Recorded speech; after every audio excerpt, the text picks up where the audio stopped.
Hello everyone. तो हम chapter 33 discuss कर रहे थे जो कि provisions as to bail and bonds की बात करता है। हमने अपने लास्ट वीडियो में सेक्शन 445 तक डिस्कस कर लिए थे सेक्शंस। आज हम इस वीडियो में ओनली 446 को ही डिस्कस करेंगे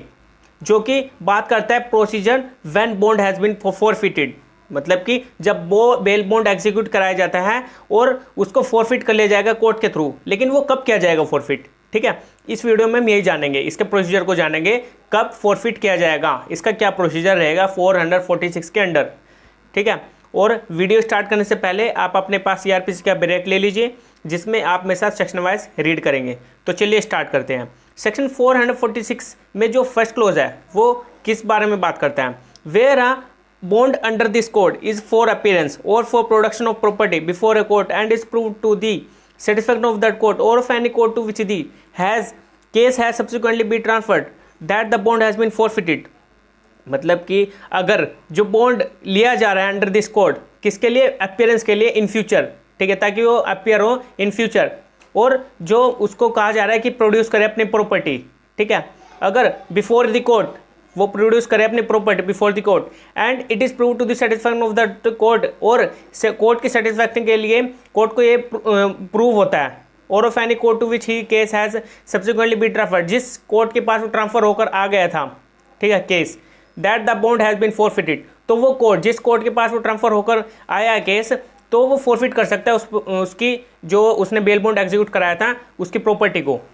और उसको प्रोड्यूस करने के लिए बोल सकते हैं प्रॉपर्टी। मैंने इस वीडियो में इस फर्स्ट क्लोज में ये बताया है कि अगर मान लीजिए एक कोर्ट है, सेशन कोर्ट ने उसको कहा है कि आप बेल बॉन्ड एग्जीक्यूट कराएं, और उस कोर्ट में बेल बॉन्ड एग्जीक्यूट हो चुके हैं। ठीक है, और उस कोर्ट ने, सेशन कोर्ट ने उसको ट्रांसफर कर दिया है अपने सबऑर्डिनेट कोर्ट को, जो कि मजिस्ट्रेट फर्स्ट क्लास के पास उसने ट्रांसफर कर दिया फॉर द ट्रायल। ठीक है, और जिस कोर्ट के पास मजिस्ट्रेट फर्स्ट क्लास के पास वो केस गया, अगर उस कोर्ट को ये लगता है, ठीक है, उसके जो उसने बॉन्ड एग्जीक्यूट कराया था बिफोर द सेशन कोर्ट उसको फॉरफिट कर लेना चाहिए, तो वो फॉरफिट कर सकता है। लेकिन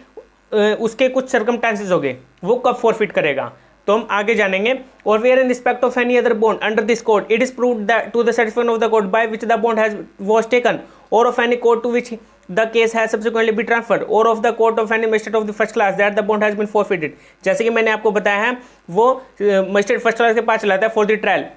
सब्सिक्वेंटली वो ट्रांसफर हो जाता है, लेकिन इससे पहले उसकी बेल हो चुकी है, वो बॉन्ड उस कोर्ट में एग्जीक्यूट हो चुके हैं, लेकिन उसके बाद वो ट्रांसफर हुआ है मजिस्ट्रेट फर्स्ट क्लास के पास। ठीक है, और वो मजिस्ट्रेट फर्स्ट क्लास उसको फॉरफिट कर सकता है उसके बॉन्ड को। The court shell record the ground of such proof. तो जो कोर्ट है वो फॉरफिट कर रही है जो उसके बॉन्ड को, तो वो उसमें ग्राउंड है, जो उसके ग्राउंड के बेस पर ही अगर प्रूफ होता है तो उसको रिकॉर्ड करेगी, उसके बाद उसके जो बॉन्ड एग्जीक्यूट कराया तो उसको फॉरफिट करेगी। And may call upon any person bound by such bond to pay the penalty, और उस पर्सन को अपीयर होने के लिए कहेगी जो पर्सन बाउंड था उस बॉन्ड के लिए। ठीक है, या तो श्योरिटी को बोल सकती है या फिर उस पर्सन को बोल सकते हैं जो बेल पर रिलीज हुआ था। ठीक है, और उसको कह सकते हैं कि आप पेनल्टी पे करें, therefore to show cause why it should not be paid, और वो अपना शो कॉज बताएं कि आपको ऐसा क्यों ना कहा जाए। ठीक है, पेनल्टी पे करने के लिए क्यों ना कहा जाए, और उसकी जो फॉरफिट की है बॉन्ड उसको क्यों ना किया जाए। ठीक है, वो अपना रीजनेबल कॉजेज बताएगा अपने। ठीक है, और इसमें एक एक्सप्लेनेशन दी गई है, एक condition in a bond for appearance, जो कंडीशन लगाई गई है फॉर द अपीयरेंस जो बॉन्ड एग्जीक्यूट करा गया था, और फॉर प्रोडक्शन ऑफ प्रॉपर्टी, और जो उसको प्रोड्यूस करने के लिए कहा गया था property before a court shall be constituted is as including a condition for appearance or as the case may be for production of property before any court to which the case subsequently be transferred, जो subsequently transfer हो गया था किसी और court में, मतलब कि magistrate first class के पास वो ट्रांसफर हो गया था, और जो वो कह सकता है फिर उसके बाद वो प्रोड्यूस करने के लिए कह सकता है प्रॉपर्टी, और उसके बॉन्ड को फॉरफिट कर सकता है। ये फर्स्ट क्लोज था। ठीक है, फर्स्ट क्लोज में अगर आपको अच्छे से नहीं समझ आया, क्लियर नहीं हुआ, तो आप इस वीडियो को रिवाइंड करके दोबारा से देख सकते हैं। ठीक है, तो अब हम चलते हैं सेकंड क्लोज में। If sufficient cause is not shown and the penalty is not paid, मतलब कि अगर सफिशिएंट कॉज नहीं है, ठीक है, दिखाई नहीं देती है, and the penalty is not paid, और उसने जो पेनल्टी है वो पे नहीं की है, the court may proceed to recover the same as if such penalty were a fine impose by it under this code. देखिए, सेकंड क्लोज सिंपली ये बात कर रहा है कि अगर सफिशिएंट कोज उसमें नहीं है, वो अपने सफिशिएंट कोज नहीं दे रहा है, जो उसको कहा गया था कि आपको पेनल्टी पे करने के लिए क्यों ना कहा जाए, उसको रीजनेबल कोजेज बताने होंगे, लेकिन उसके अंदर कोई सफिशिएंट कोज वो नहीं बता रहा है। ठीक है। तो उस केस में वो उसने अगर उसने पेनल्टी पे नहीं की है तो कोर्ट रिकवर कर सकती है उससे जो पेनल्टी एज अ फाइन, ठीक है, एज अ फाइन उसको इम्पोज किया जाएगा और उससे रिकवर करेगी इट अंडर दिस कोड, इस कोड के अंडर। और इसमें एक प्रोवाइजो है, provided that where such penalty is not paid and can not be recovered in the manner aforesaid, अगर पेनल्टी रिकवर नहीं की गई है and can not be recovered in the manner aforesaid, जैसे कि मैनर बताया गया है, the person so bound as surety shall be liable, तो पर्सन वो लायबल होगा जो श्योरिटी था, ठीक है, वो श्योरिटी लायबल होगा जो श्योरिटी बना था उस बॉन्ड एग्जीक्यूट कराने में, ठीक है। By order of the court ordering the recovery of the penalty, तो ऑर्डर कर सकती है कोर्ट उस रिकवरी के लिए उस पेनल्टी को, किसको, to imprisonment civil jail for term which may extend to 6 month, और उसमें इम्प्रिजनमेंट के लिए 6 मंथ के लिए भेजा जा सकता है सिविल जेल में, ठीक है, इम्प्रिजनमेंट के लिए 6 मंथ तक। किसको, जो श्योरिटी था, जो उसमें श्योरिटी लायबल होगा अगर वो उसमें पेनल्टी भी पे नहीं की गई है तो, ठीक है। तो ये सेकंड क्लोज था, सेकंड क्लोज का प्रोवाइजो था। और जो थर्ड क्लोज है, the court may after recording its reason for doing so remit any portion of the penalty mentioned and enforce penalty in part only, मतलब कि कोर्ट के पास ये पावर है, वो क्या कर सकती है, वो कुछ पोर्शन को जो उसका पेनल्टी का पोर्शन था, मतलब कि अगर कोर्ट ने उसके ऊपर 50,000 की पेनल्टी लगाई थी तो उसमें से 10,000 पे वो उसको रेमिट कर रही है, मतलब कि माफ़ कर रही है उस पोर्शन को, तो उसको सिर्फ 40,000 पे देने हैं, तो वो बाउंड हो जाएगा, वो 40,000 पे देगा, ठीक है। वो 50,000 के लिए फिर बाउंड नहीं है क्योंकि कोर्ट ने उसमें रेमिट कर दिया 10,000 पे,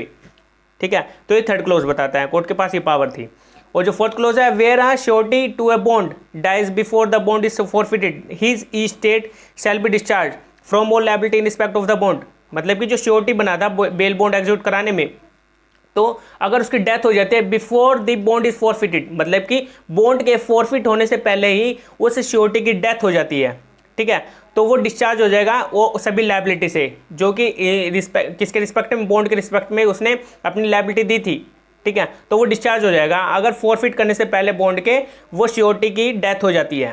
तो ये फोर्थ क्लोज बताता है। और जो फिफ्थ क्लोज है, where any person who has furnished security under section 106 और सेक्शन 117 और section 360 is convicted of an offence the commission of which constitutes a breach of the condition of the of his bond,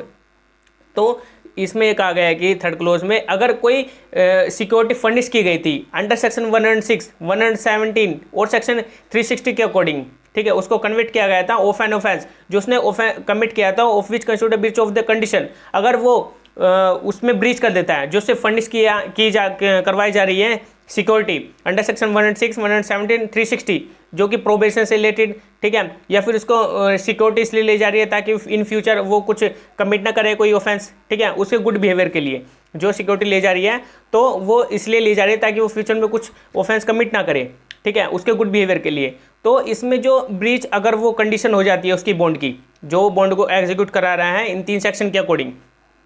106, 117 और 360 के according, अगर वो अब उसकी bond की condition को ब्रीच कर रहा है, ठीक है, तो क्या होगा, और of the bond executed in लिeu of the bond under section 448 a certified copy of the judgment of the court by which was convicted of such offence may be used as evidence in proceeding under this section against his surety or sureties, मतलब कि जो bond execute कराया गया था under section 448 के according, ठीक है, 448 a certified copy of the judgment of the court, तो उसमें एक सर्टिफाइड कॉपी देगी जजमेंट, जो भी जजमेंट होगी कोर्ट की, ठीक है, उसकी सर्टिफाइड कॉपी को विच ही वॉज कन्विक्टेड, जिसमें वो कन्विक्ट होगा of an offence which may be used as evidence in, तो उसको जो जजमेंट की कॉपी होगी सर्टिफाइड कॉपी उसको यूज़ किया जाएगा एज ए एविडेंस, क्योंकि उस कॉपी में लिखा होगा कि उसने उस कंडीशन को ब्रीच किया है, ठीक है, तो उसने एक ऑफेंस कमिट किया है उसके रिगार्डिंग, ठीक है। तो proceeding under this section against any his surety और श्योरिटीज, और प्रोसीडिंग चलेगी अगेंस्ट हिज श्योरिटी, जो उसका श्योरिटी होगा या फिर श्योरिटीज होगी, मतलब एक से ज़्यादा भी श्योरिटीज हो सकती है, तो उस केस में उनके अगेंस्ट प्रोसीडिंग चलेगी against his sureties and if such certified copy is so used, और जो उसकी सर्टिफाइड कॉपी जजमेंट की, जो कोर्ट ने जजमेंट दी थी, उसको यूज़ किया जाएगा as evidence, the court shall presume that was committed by him unless the contrary is proved, तो कोर्ट प्रिज्यूम करेगी उस ऑफेंस को जो उसने कमिट किया है, उसने ब्रीच जो किया है कंडीशन को बॉन्ड की, ठीक है, तो उसमें वो प्रूव मानी जाएगी, ठीक है, तो उस केस में उसको उसकी जो श्योरिटी है उसको भी लायबल ठहराया जाएगा। तो ये थर्ड क्लोज बताता है, जिसमें अगर वो ब्रीच कर देता है किसी भी बॉन्ड की, तो वो उसके अंदर जो भी वो सिक्योरिटी देते हैं तो उसकी सिक्योरिटी को भी फॉरफिट किया जा सकता है बाय द कोर्ट, या फिर पेनल्टी लगाई जा सकती है, या फिर सिक्योरिटी को इन सिविल जेल में भेजा जा सकता है फॉर द 6 मंथ। तो ये 446 था।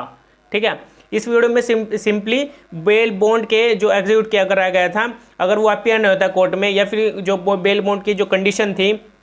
उसको ब्रीच कर देता है, तो उस केस में उस जो बेल ले रहा था, ठीक है, जो बेल पर रिलीज हुआ था, अगर वो कंडीशन ब्रीच कर देता है तो उसको लायबल ठहरा जाएगा और उसको उसकी जो प्रॉपर्टी थी, ठीक है, उसको फॉरफिट कर लिया जाएगा बाय द कोर्ट। तो ये 446 था। आज की इस वीडियो में इतना ही था। अब हम अपनी नेक्स्ट वीडियो में मिलेंगे। Okay bye.